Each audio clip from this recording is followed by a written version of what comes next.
Welcome to the 92 Meshgroup channel presents Air Raid Nation over on Facebook. Excited to have the group together. The gang is back together, and we added a special guest, Coach Loren Endsley, assistant offensive line coach from the University of South Dakota. It's too cold up there for me, Coach, but really excited to have Coach Endsley today, man. He has a great course over on CoachTube about hands and pass protection. And you know, a lot of us, you know, we talk about spinning it to win and throwing the ball around and doing all these other things. And sometimes we forget that none of that is possible if we can't keep our quarterback upright. You know, it's impossible to win games throwing from your back. And so we don't really pay attention to the pass protection game. I met Loren through a couple of common friends and stuff and got a chance to look through his course. And Coach, just tell us a little bit about why you came up with the course. We'll jump in and share some of the course with some of the guys and talk a little bit about Pass Pro, and then we'll see where it goes from there. Yeah, for sure. The course idea came it's more of a case study, really. On the last 7 years of researching how guys are using the hands in Pass Pro, reaching out to a lot of colleagues of mine, researching, reading up cool clinics, things like that. And really why I picked hands in Pass Pro was I was doing a bunch of clinics on the basic fundamentals of pass protection. And at the end of each one, all the questions and everyone coming up to me afterwards, they were asking me about what I was doing with the hands in Pass Pro.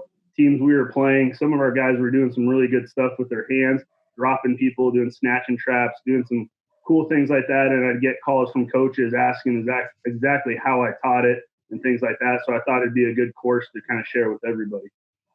Yeah, that's interesting. You know, I played at two different colleges for two different offensive line coaches. Both of them are considered experts. Jeff Jagodzinski and Stacy Searles. Both of those two are two of the best offensive line coaches in the country. And the funny thing is just the differences in how one coach wanted us to hold our hands versus how another coach wanted to hold our hands. So, I mean, even in my situation, you know, one guy wanted our hands kind of like this. The other guy kind of wanted our palms facing each other in the setup. I mean, and just listening to different guys who coach, and, you know, I always coach my guys. I don't really care about the outside hand as much, but I've always been to keep that inside hand up, you know, just for that stab when those guys try to cross your face and things like that. So, you know, I could see exactly what you're saying and how that becomes an issue. But I think it's kind of maybe like hands in wide receiver play. There's so many different schools of thought. But why boxing and MMA? How did that happen? Just from coaching guys and teaching them, I wanted to, you know, it's terminology is so important and how you talk to your players so that they can understand what you're trying to get across. Can you have little cue words, you know, little things that they can hear and just replicate as many times as possible? And I found boxing was the easiest way. You know, a lot of linemen, you know, they're big, burly guys. They're, you know, hard workers. They like the boxing. They like MMA stuff. I'm a big MMA guy. I did a little bit of jiu-jitsu in high school and a little bit of boxing in high school and stuff like that. And there's so many things that correlate with it. You know, I was a wrestling coach when I was a high school coach as well. And there's so many things that can correlate with being able to use somebody's own body weight against them and use their leverage against them, that it just was a natural fit for using it. Now, a lot of people don't know that Coach Salas is actually a brown belt in Brazilian Jiu-Jitsu. That's kind of his hobby. And so I'd be interested in just listening to you guys talk about that and how, you know, the MMA and the MMA part in particular and the grappling, how do you play that into, you know, kind of what you're doing with the linemen? We can tell you how sad we are because now we can't do football or jiu-jitsu. So we're double, we got a double hammer on this thing. Oh, I know, man. Tough times for sure. But how did you incorporate the MMA? Was that more because that's more prevalent, you know, than the boxing piece maybe in the United States now, and a lot of guys can understand it, or how did that work out? The MMA stuff is a lot of the wrestling terminology as well, pummeling, hand trapping, hand fighting.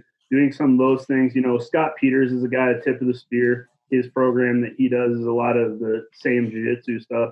And a lot of the same principles, just kind of learned trapping someone's arm and things like that. You know, it just kind of correlated together. Okay. Well, hey, what I thought I would do is, and if you don't mind, I'm gonna share the screen and try to jump in and let's kind of show a little piece of the course. This is your towel torque drill. If you just kind of want to walk us through it and kind of explain what's going on here for sure to the people. Let me I'll fast forward and get you. Here you go. This is the towel torque here. Yeah, we have a few different variations of this, but really what we're trying to teach is how to engage lats. And a lot of guys have trouble just understanding their natural body and how it moves and really how to engage those lats. A lot of offensive linemen, they think about, going in and working out and doing the bench press, Well, that's really the worst movement an offensive lineman can do. I'd rather have offensive linemen that can control their body weight and do chin-ups, pull-ups, things like that. Because if you can engage your lats, you're going to be so much stronger. Whereas if you press out or push out on a defender, and that's kind of what you were talking about, the high hands, Mm-hmm. If you're going to have high hands, you're going to end up pressing out. And in that case, you're really just using your tricep and a little bit of pec. Whereas what we try to teach is always going from low to high up through the defender and engaging that lat. And when you engage that lat, I don't want to get too scientific on this, but when you engage the lat, it's really going to engage your full body and actually connect your hips with the strike. And it also stabilizes your deltoids so that you're going to be more stable in the strike. Hey, I'm gonna pause it real quick because I got a question for you. So that little deal where the guy's holding it and he's on his knees and he's jerking it up like that, how much of a burn is that? I mean, is that something you could do with your lineman, maybe in the weight room in the off season, and have them kind of do time on that or something like that? For sure, it's a great weight room. It's great off season. We have a lot of restrictions on what we can and can't do. So this is a great. I mean, it's a towel. Everyone's got a towel around. I mean, right now in quarantine, you can have.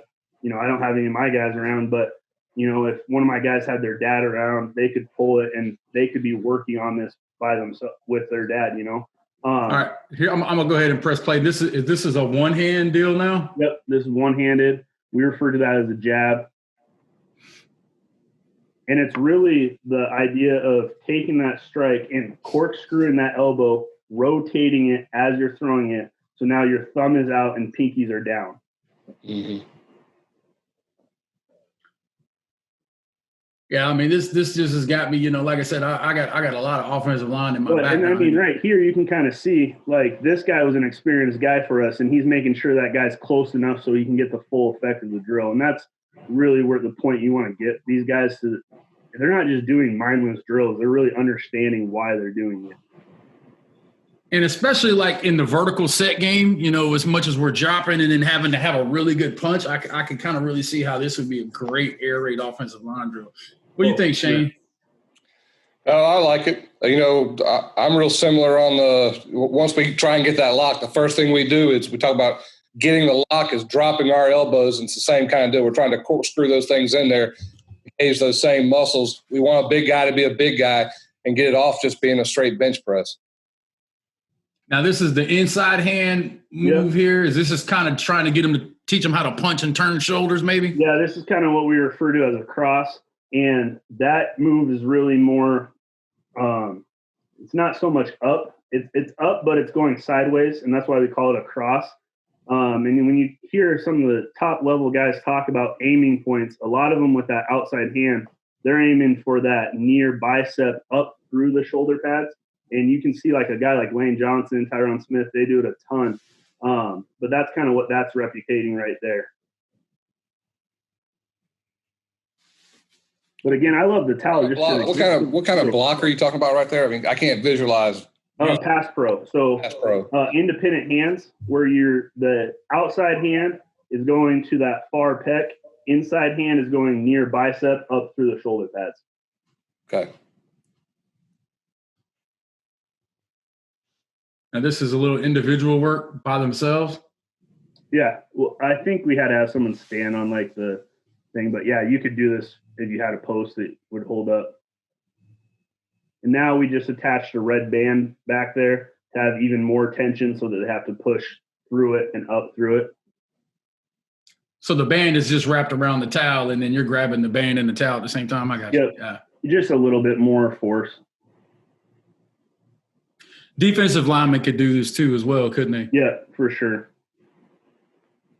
You guys are you just got the guy standing on it behind the. Yeah, just to hold it up. But if you had a post that could hold itself, you wouldn't need it. He's one of our younger guys, but he's getting it, head out of it, elbows should be pointed down, strike through it. So how I tell my guys to hold their hands usually is what we call W hands, where they cut your thumbs come together right here in a W. So hold on, Coach. Let me stop the share so the people can see you. There you go. Bad. There you go. My bad. So how I teach my guys how to hold their hands is called W hands for the most part. We'll mess a little bit with high-low hands where one's lower and one's higher. But W hands is how our main way is. And so what I'm trying to get them to do is engage their lats and strike up through it and corkscrew. So the tip I give them is to snap the W. So if you had a stick in your hand, you're going to snap it as you strike, elbows pointed down, pinkies go down, thumbs go out. And snap the W has been a huge thing for us. It has really helped our guys learn how to engage their lats. Nice. I'm just looking through the other course, the entire course. I mean, there's 2 hours worth of drills and cut-ups and explanations in here. And it's just, I'm like, man, I don't know where to, I mean, you got focus mitts, so you actually using boxing mitts and things like that in there. And that's a big one, that's Washington State does that a ton. That's one of their main pre-practice routines that they do. Just giving them a tiny little aiming point. Aim small, miss small is a big. Do you mind if I throw that little piece up there? Yeah. Yep. Let's go.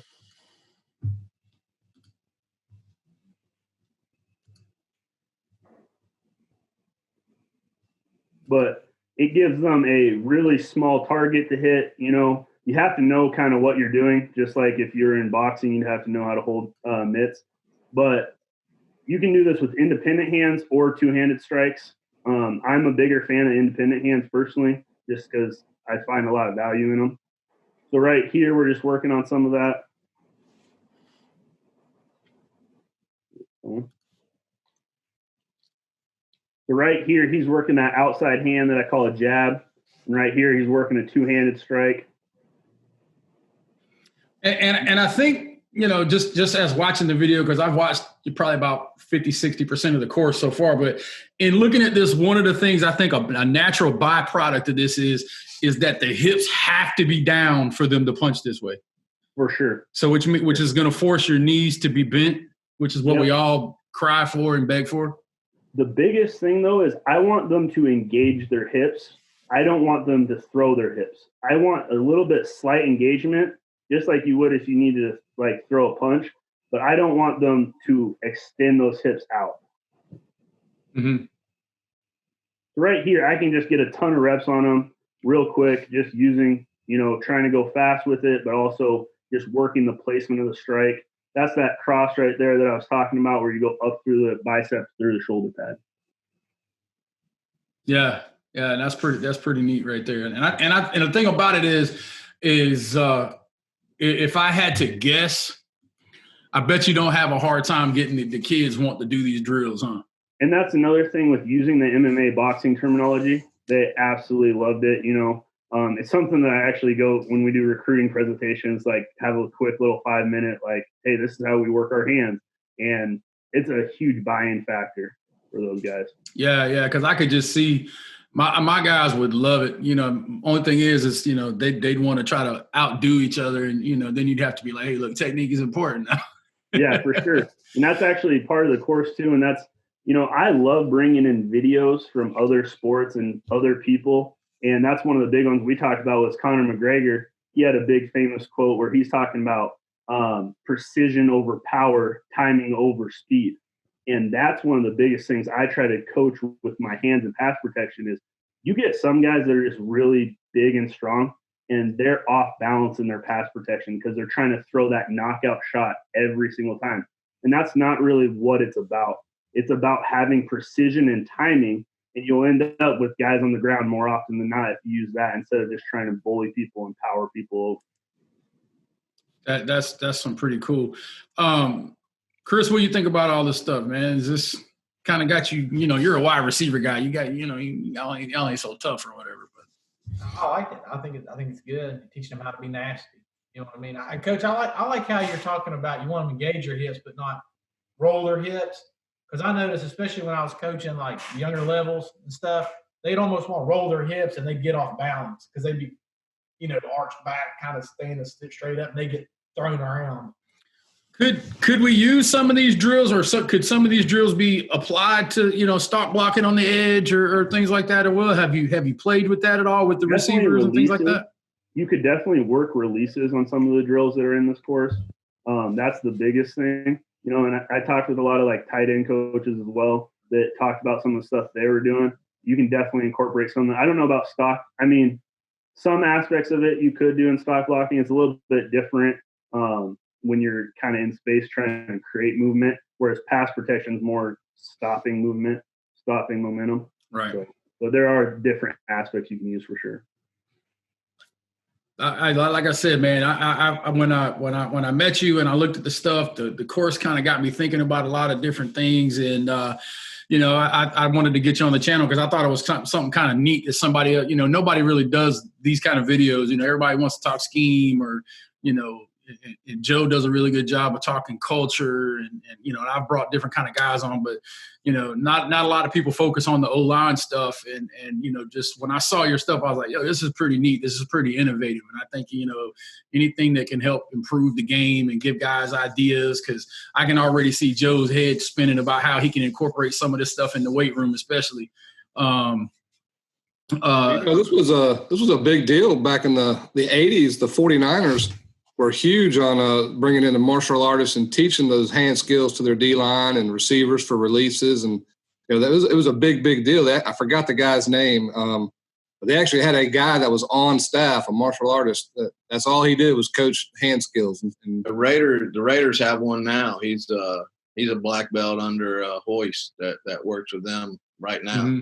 So there's a lot of benefits to it. I know Aaron Donald works with he's another guy that works with a MMA guy. There's so many carryover, being able to use your hands. And, when you watch the NFL level, you see those guys are pretty elite. They have to be, because some of the guys they're going against, if your hands aren't in place and you can't use those as tools, you're in a lot of trouble. Yeah, no doubt. Well, hey, look, I appreciate you coming on the channel, Coach, man. I think this is great. And I know you said that you wanted to give all the guys who watch the channel something special. So you're going to give them a coupon or something like that, you were saying? Yeah, for sure. I'll get a 20% off coupon. The password for that is going to be, let me see real quick. I tell you what, Coach, do this. Just email it to me, and I will put the link in the description. And okay. I'll put it in there. That way they can just click on it and go straight to it and not have to worry about putting in the coupon codes. But, hey, we really appreciate that. You guys here, look down in the comments on Facebook or the description on YouTube. And Coach is going to give you 20% off of his course. You can learn some good drills. I think it's been really great.